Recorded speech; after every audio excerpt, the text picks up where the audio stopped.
Bien, en un momento voy a proceder a entregaros el programa porque no los hemos dejado de entrada y haré una breve presentación de Belén Galván, que ha sido estudiante del máster, en el máster de Literatura Comparada de la Universidad del País Vasco. Va a hablar sobre una visión clásica de los descensos de Harry Potter al inframundo.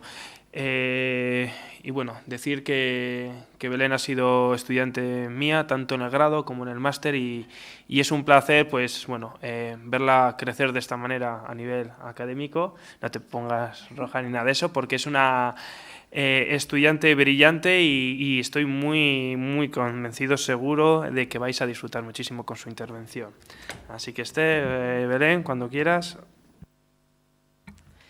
Pues muchas gracias por esta presentación y también os quería dar las gracias como organizadores por darme la oportunidad de hablar aquí hoy. Yo quería hacer, yo soy Belén y voy a hacer un análisis comparativo de los descensos de Harry Potter al subsuelo con las catábasis en el mundo clásico. Harry Potter es una saga que bebe de diferentes tradiciones literarias y a una características de diferentes géneros. En concreto, en el enfrentamiento anual que Harry suele vivir contra las fuerzas del mal, que suele ser en el subsuelo, se evocan las bajadas míticas al inframundo, donde se une la tradición clásica con la cristiana. Mi hipótesis es que si bien en estos descensos prima la dualidad entre el bien y el mal propia del cristianismo, también podemos encontrar alusiones muy concretas a las catábasis tal y como se entendían en la antigua Grecia. Esta herencia la quiero ilustrar mediante la comparación de un famoso descenso, que es el de Odisea, con dos escenas de la saga de Harry Potter que a mi parecer se complementan. Una de Chamber of Secrets y otra de Half-Blood Prince. Por eso primero vamos a ver la idea de catábasis entre el mito y la literatura griega. Luego pasaremos al descenso al inframundo en Harry Potter, centrándonos en los dos casos que ya he dicho, y luego seguiremos con las conclusiones. El motivo del descenso al mundo de los muertos, que no es exclusivamente grecolatino y que existe en más culturas, puede aparecer asociado tanto al mito como a la literatura. En Grecia nos lo vamos a encontrar muy unido a las historias de diferentes héroes o dioses. Por ejemplo, Dionisos, Orfeo, Heracles, Odiseo o Eneas, en el caso romano, son algunos de ellos. Pero es interesante que veamos qué se entiende exactamente por catábasis, por este descenso al inframundo tan concreto. Alberto Bernabé, que ha estudiado la catábasis de manera comparativa entre el mundo griego y Asia Menor, insiste en diferenciar esta narración de un descenso al inframundo en otros sentidos. Por ejemplo, él dice que sí es una narración de un viaje al mundo de los muertos, pero es fundamental que el protagonista esté vivo a la hora de cumplirla, que vaya a hacer alguna misión y que luego retorne al mundo de los vivos. Esta parte es fundamental porque así diferenciamos la catábasis de otros descensos como pueden ser narraciones del alma de un muerto llegando hacia el Hades. Según los mitos, ¿qué buscan los héroes que bajan al inframundo? Suelen tener diferentes objetivos. En primer lugar, rescatar a alguien del mundo de los muertos. Eso es lo que hace, por ejemplo, el dios Dionisos, que baja para recuperar a su madre, o lo que intenta hacer Orfeo, que no le sale muy bien, que es recuperar a la mujer que amaba, que es Eurídice. Luego también se puede buscar cumplir una prueba. Eso es lo que hace, por ejemplo, Heracles. Una de las 12 pruebas consiste en bajar al inframundo para sacar a Cerbero, que es el perro de 3 cabezas.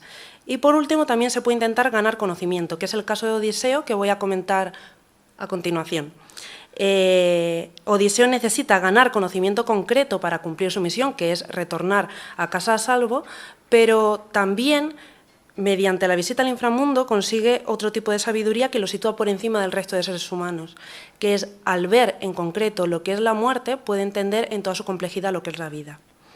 Luego, por otra parte, la imagen que nos dan los mitos del inframundo es un sitio, por supuesto, subterráneo, con sitios de acceso muy difíciles de encontrar, habitualmente peligrosos, tenebrosos y abismales. Normalmente está rodeado por diferentes corrientes de agua, como puede ser la laguna Estigia o el Aqueronte, y tienen que ser transportadas por el barquero Caronte. Y también es habitual la aparición de su vigilante, de Cerbero, el perro de 3 cabezas. Y ahora voy a pasar a ver cómo aparece en literatura. A mí me parece que es necesario diferenciar el mito de la literatura por varias razones. En primer lugar, porque el mito, debido a su naturaleza oral, puede hacer que aparezcan diferentes versiones del mismo dependiendo del tiempo o del espacio, mientras que la literatura supone la fijación de una versión concreta de un mito. Y en segundo lugar, porque la literatura, frente al mito, va a introducir una serie de tópicos muy concretos en torno a estas bajadas al inframundo que luego los autores posteriores van a utilizar cuando quieran referirse a las catábasis clásicas. Y esto se ve especialmente bien en el caso de Odiseo. La situación general de Odiseo, que la quería comentar por si acaso, bueno, es que tiene que volver a su hogar en Ítaca después de la guerra de Troya, pero por diferentes ofensas al dios Poseidón, su regreso se retrasa durante años.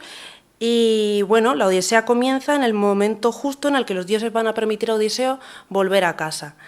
Justo antes de llegar a su hogar, Odiseo naufraga y aparece en la isla de los Feacios, donde va a relatar sus aventuras desde que salió de Troya hasta ese mismo momento.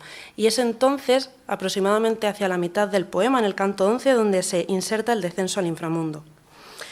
En este canto se nos cuenta cómo Circe, que es una mujer sobrenatural que conoce las artes mágicas, es quien le dice el lugar concreto al que se tiene que aproximar para cavar un hoyo en la tierra, introducirse y hacer un sacrificio animal en honor a los difuntos. Y es entonces cuando las almas de los muertos comienzan a aparecer. Esto es importante porque las almas tienen que beber la sangre del sacrificio para poder recordar y hablar con Odiseo.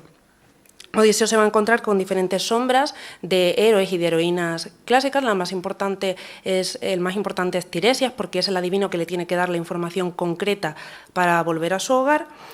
Pero también ese no es el único conocimiento que Odiseo va a adquirir, sino lo que ya hemos comentado, importantes lecciones sobre lo que significa estar muerto.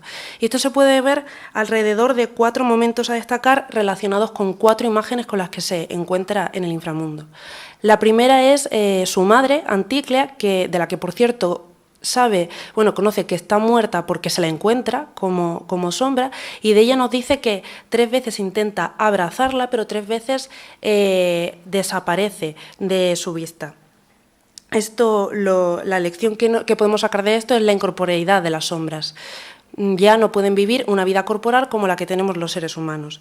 Pero también es interesante el encuentro con héroes de la Ilíada. Al fin y al cabo hay que tener en cuenta que dentro del imaginario colectivo griego, los héroes de la Ilíada eran héroes guerreros, orgullosos, con una cierta posición además de liderazgo, y aquí se nos van a aparecer presentados pues de una manera sin el vigor que les caracterizaba, básicamente. Eso es lo que ocurre, por ejemplo, con Agamenón. Este era el antiguo rey de Micenas y era el principal dirigente de las tropas aqueas en Troya. Aparece descrito, pues eso, sin el orgullo que tenía, y además pregunta constantemente por su hijo, del que no sabe nada desde que murió. Esta es la segunda lección. Los muertos se quedan atrapados en el conocimiento que tenían antes de morir y no pueden aprender cosas nuevas. Por otra parte, Aquiles protagoniza quizás el momento más dramático porque es el héroe que en Ilíada ha tomado la decisión de morir joven para conseguir gloria imperecedera. Y sin embargo, cuando Odiseo le pregunta por esa gloria que él ha conseguido, lo que dice es: no me consueles de la muerte, glorioso Odiseo. Preferiría, siendo un agricultor, estar al servicio de otro, incluso un hombre pobre, que no tenga mucho sustento, a reinar entre todos los muertos que han perecido. Es decir, la existencia tras la muerte solo puede ser una pobre imitación de la vida, y ni toda la gloria de Aquiles sirve para nada en el inframundo.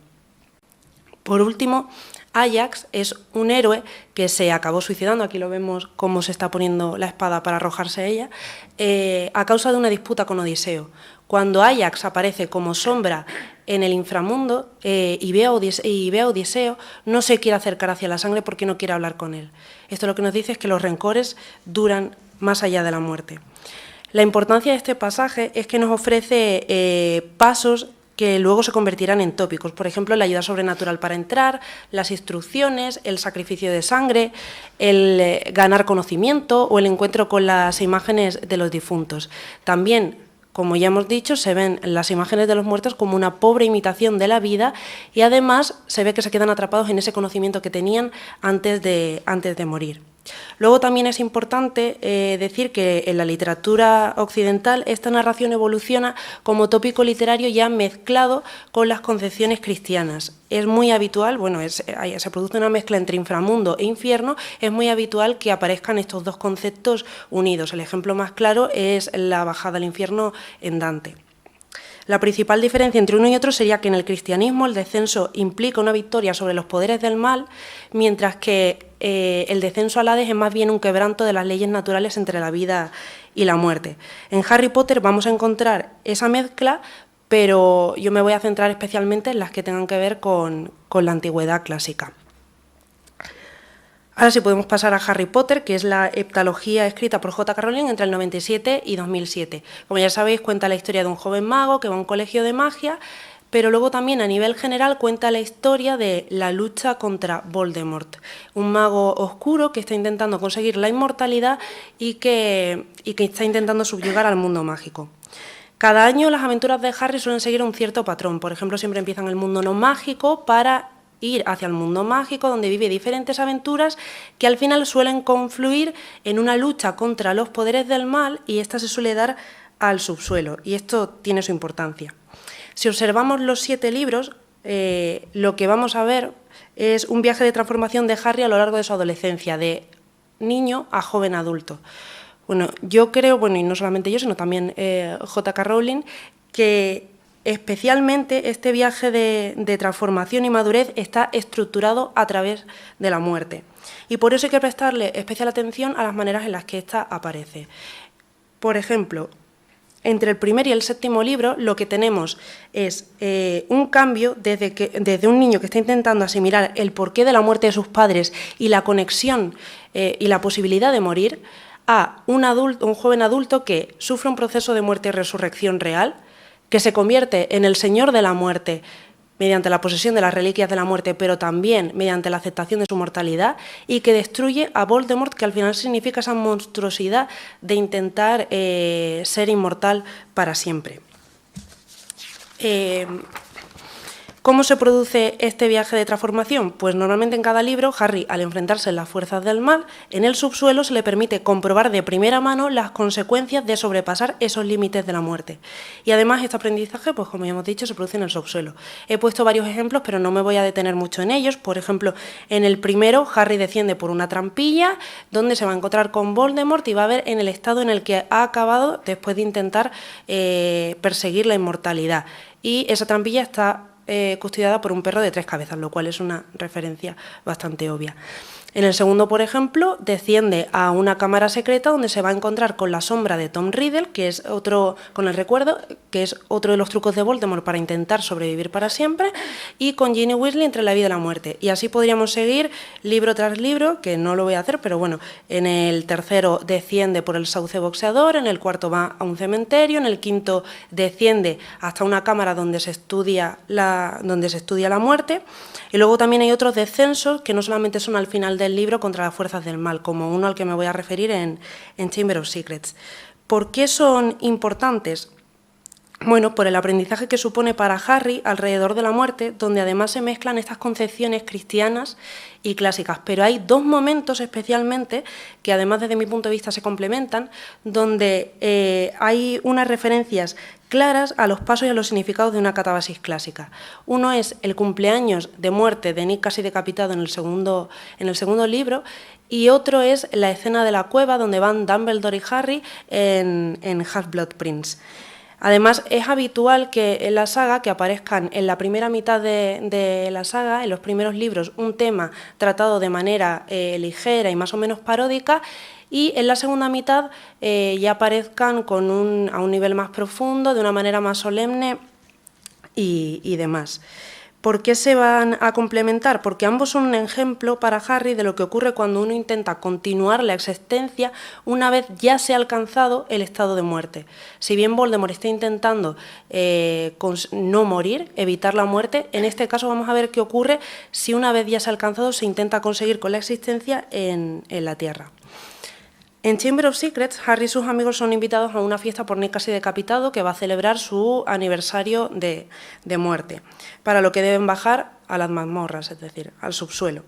En la fiesta se observa el modo de existencia de estos entes fantasmales y las relaciones entre ellos. La escena tiene un tono cómico y se utilizan los tópicos sobre fantasmas para parodiar un poco las relaciones entre los vivos. Por ejemplo, intentan hacer una fiesta, pero el tono de las velas y la música, que suena como un chirrido, lo que produce es un ambiente siniestro.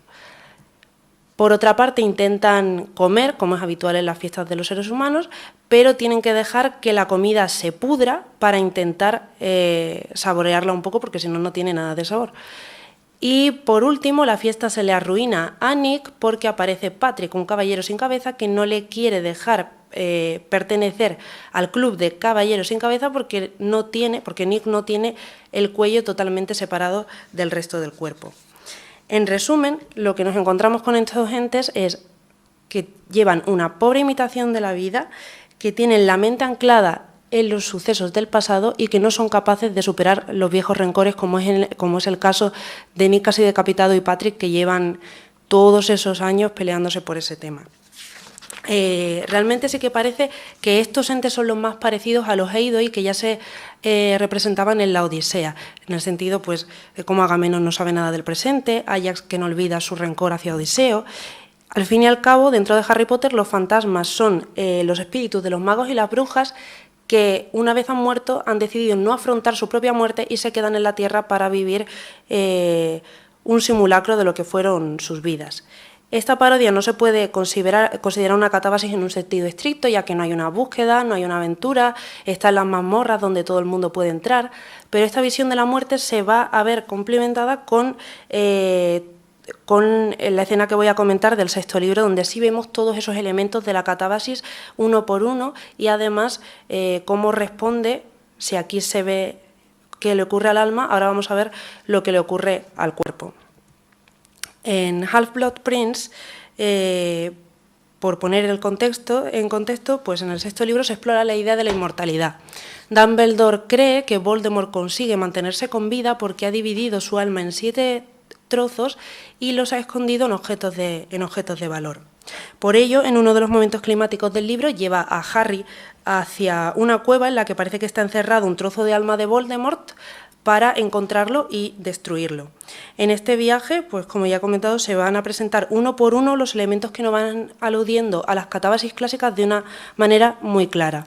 Por ejemplo, la cueva a la que tienen que ir está en un lugar muy apartado, de hecho se dice que solamente se puede entrar mediante magia, en un lugar escarpado, solitario y donde lo que se consigue es introducirse en lo que sería el seno de la Tierra. Luego también la figura del instructor, igual que Odiseo tenía a Circe o Eneas tiene a la Sibila, Harry tiene a Dumbledore como la persona con una sabiduría superior que es el que le da los pasos necesarios para entrar en la cueva, el que averigua la localización y el que además le pone unas instrucciones muy concretas para seguir el viaje. Luego tenemos el sacrificio de sangre. En este caso no nos vamos a encontrar un sacrificio animal porque aquí nos está haciendo una invocación a los poderes del más allá, pero podemos ver cómo los símbolos se van manteniendo y se van adaptando a este caso. Cuando entran en la cueva solo ven oscuridad y un lago oscuro que rodea todo excepto el promontorio al que tienen que llegar, que al final acaban teniendo que cruzar mediante una barca. Esta es una referencia clara al paso de la laguna Estigia a través de la barca de Caronte, pero y también nos da la clave de ver que aquí se mezclan las concepciones del mito griego con los tópicos que ya aparecían en la Odisea. Este agua además no se debe tocar como ocurría en el mito griego y cuando Harry la toca lo que aparecen son inferis. Son cadáveres reanimados mediante magia. Si vemos la manera en la que rodean a Harry y a Dumbledore, sí que puede parecer como una escena invertida de cuando las sombras de los difuntos rodeaban a Odiseo. Pero aquí lo que tenemos es una inversión porque son cuerpos muertos que lo que defienden es el trozo de alma de Voldemort que ellos quieren sacar. Estas figuras complementan la visión de la existencia tras la vida que ya se inició en Chamber of Secrets. Antes veíamos lo que le ocurría al alma en el mundo de los vivos y ahora vemos lo que le ocurre al cuerpo si intenta seguir existiendo más allá de los límites de la muerte. Para completar la escena, porque es interesante para ver una diferencia, puedo comentar que Harry y Dumbledore consiguen sacar el guardapelo donde debería estar el alma, pero cuando Harry lo abre resulta que era falso. Una persona que se esconde tras la identidad de R.A.B. Ya se dio cuenta del truco que utilizaba Voldemort y ya había sacado ese guardapelo y lo había sustituido por uno falso. Así que, a modo de resumen, lo que nos presenta el descenso de Half-Blood Prince es toda la imaginería propia de una catábasis clásica, tanto de la literatura como del mito. Harry, por su parte, consigue un conocimiento sobre las consecuencias de seguir existiendo en este mundo más allá de la muerte, así como Odiseo descubría la pobre existencia de las imágenes de los difuntos. También se consigue un conocimiento más profundo acerca de aquello a lo que se enfrentan. Por ejemplo, el hallazgo del guardapelo confirma la teoría de Dumbledore acerca de los Horcrux. Y luego también se puede interpretar, porque Harry es arrastrado hacia el lago y casi se ahoga, como una muerte y resurrección simbólica al estilo de los héroes clásicos antes de que el héroe siga su camino. Pero también tenemos algunas diferencias. Por ejemplo, la concepción cristiana. Harry nunca va a entrar en un mundo de los muertos tal y como se podría entender en el mundo clásico, porque Rowling se aproxima a la escatología cristiana, entonces hay un alma y cuando esta parte nunca va a poder regresar. Por otra parte, también la estructura. El descenso de Harry siempre se suele situar al final de cada libro, lo cual entra en consonancia con el descenso de Cristo a los infiernos, que sería al final de su vida, cuando muere y luego resucita, como una apoteosis y no como una simple regeneración antes de continuar con su historia. Luego también tenemos una cierta ironía en algunos giros en las tareas habituales de las catábasis.